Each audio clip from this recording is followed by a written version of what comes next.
Hello and welcome to my review of issue 71 of the Warhammer 40,000 Conquest subscription.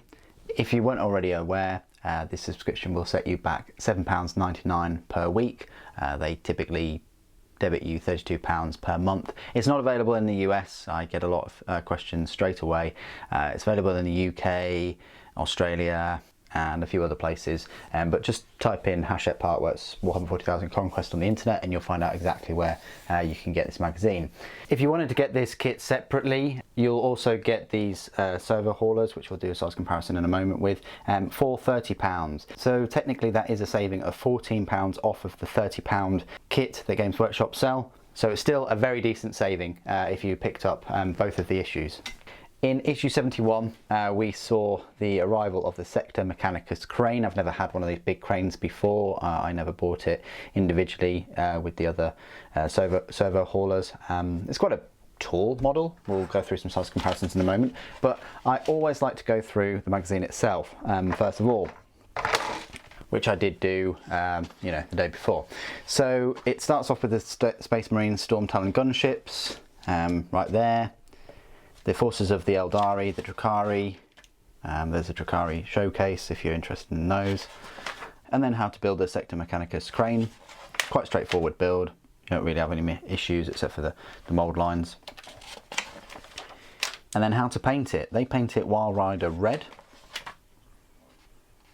Straight onto the model.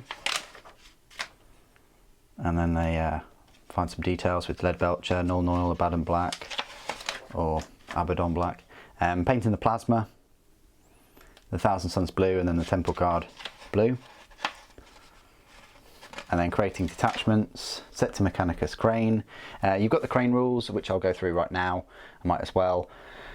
It's a large piece of industrial equipment, and whenever a model shoots at an enemy infantry unit that has all of its models within 3 inches of the Sector Mechanicus crane, the target unit receives the benefit of cover. If the shooting model is closer to the Sector Mechanicus crane than it is to the target, and the target is at least partially obscured from the point of view of the shooting model. That's quite straightforward. Gameplay examples.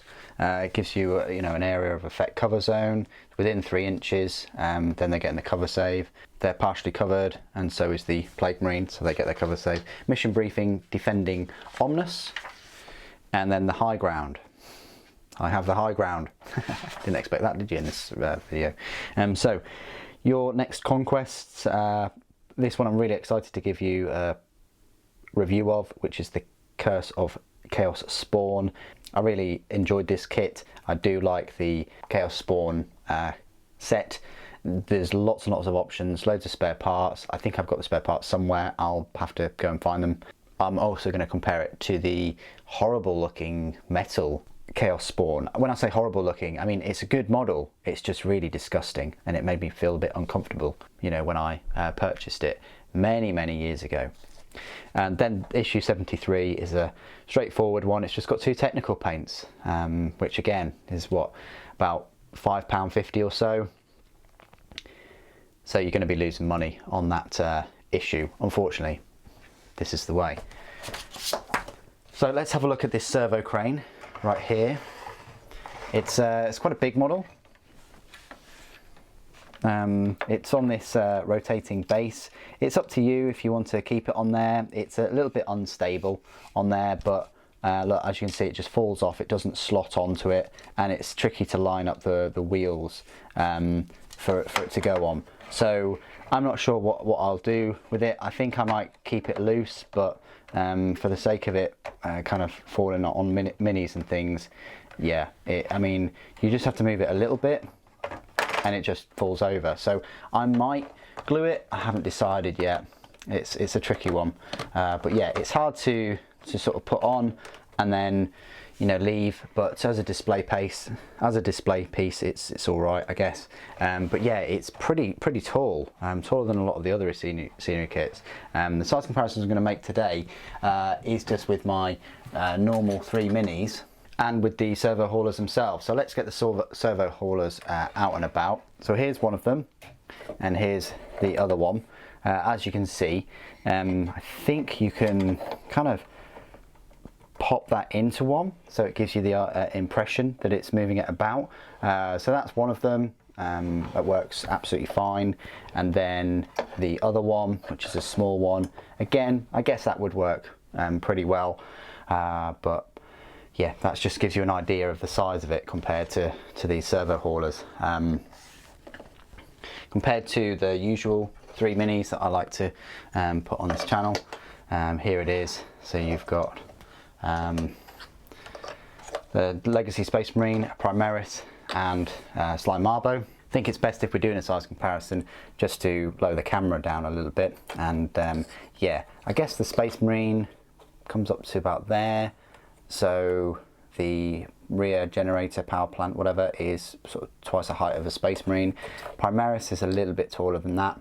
But the overall height of the crane, if I just get my ruler out, is about 7 inches.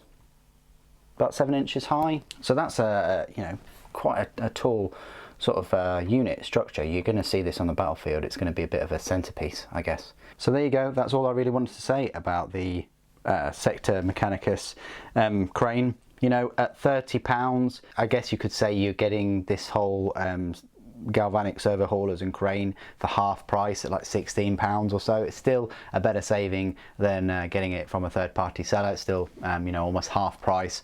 So if you're in the market for this servo hauler, then by all means this is the best way of picking it up in this issue and one of the previous issues. What do you guys think of this scenery piece, the Sector Mechanicus galvanic servo haulers? Please do put your thoughts and opinions down below. It'd be great to hear from you. Thank you ever so much for joining me today. Thank you for watching. The Emperor protects.